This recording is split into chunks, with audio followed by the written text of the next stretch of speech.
So good afternoon, everyone. This is just a little presentation about my time in China and a thank you to my students for all that they did. So my name is Sarah Silva. I'm a graduate student at California University of Pennsylvania. I first started at CalU back in fall 2015. I entered the MAT program assuming it was on campus, but because at that time the website still actually said it was, when I scheduled for classes and realized it wasn't, I was a little taken aback. I started anyway, but after a whole semester of online, I wasn't sure I was in love with the teacher education program. Wasn't sure I could be a teacher. So I decided to move out to Ohio with my mom. I had planned on furthering my education out there in hopes of finding something that suited me better. So my mom and I decided to go to a graduate school visitation day at the University of Akron. So they have a similar teacher education program, but it would be all on campus instead of online. But that day turned out to be a flop because they didn't have anyone there to talk about graduate options, just undergraduate. I had misread the flyer online. So with much disgust, we headed for the door, but my mom saw a teacher broad table on our way past, and we stopped. So I found out about the opportunity to teach in China for a university, and I wouldn't need a teaching degree. At this point, I lose people because who would want to teach without being properly trained? Mostly no one. But I wasn't sure I was cut out to be a teacher. There was something inside of me that still wanted me to try. So I took this shot as a chance to see if I could be a teacher and if I would actually like it. I was excited again. I had something to look forward to. It was an insane idea, but I didn't care. I was going to do it if I got accepted. Once I had my eyes set on the goal, and that was to travel to China to teach. If I swam, I would go back to CalU, complete my degree. But if I sank, then I'd change my major altogether. So it wasn't until I arrived in Shanghai that I was a complete nervous wreck.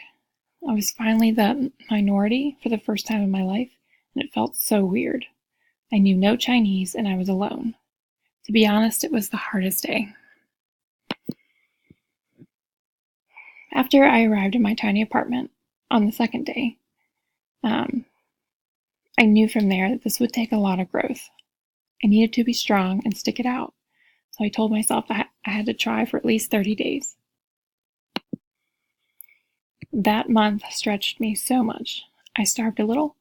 I had 5 bananas, a cup of yogurt, rice, and a loaf of bread to eat for 2 weeks. Hadn't met anyone else other than my mentor teacher and my students, and I also had no knowledge of the language.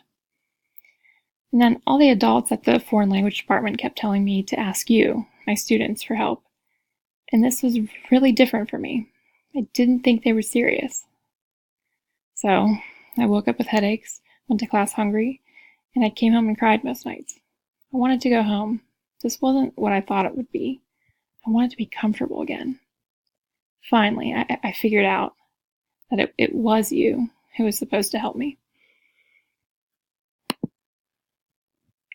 But as time went on, soon after that month was over, I met with the other foreign teachers and was able to connect with them. We ate together, shopped together, hung out at night, which made me relax a lot. I started to realize, though, I became more comfortable as things started to settle. But how? Why? Once I started to figure out my out-of-class life, my in-class life started to work itself out too. First, I was too uncomfortable to notice certain things like talking too fast or not smiling enough, being approachable. But as time went on, I realized I was more comfortable in the classroom with you. I started to use all the experience that I have to help guide my decision-making in the classroom, and it really helped. But it was because of you is why I started to become more comfortable.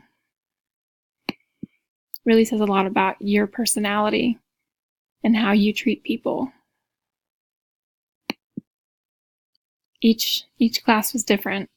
You all had your special quirks, and it made teaching all of you just incredible. I wouldn't trade this experience, not even the hard times. So, oops, sorry. So, once I started to use all the knowledge that I had gained throughout my other experiences through life, everything started to really fall into place. I started to pay attention to the little cues and subtle hints as how to fix my instruction. I'd become comfortable and confident. But was that because I was finally settled in my new space, or something else? Honestly, because you all were who helped me navigate certain situations, taught me Chinese, took me to the store before I made friends, and in general, helped look after me. It was you who I became the most comfortable around. So once everything started to fall into place, I started to see the beauty of China, the beauty of teaching, exploring, and learning with you. Your influence made my journey here remarkable and memorable. And for that, I have to thank you. 谢谢。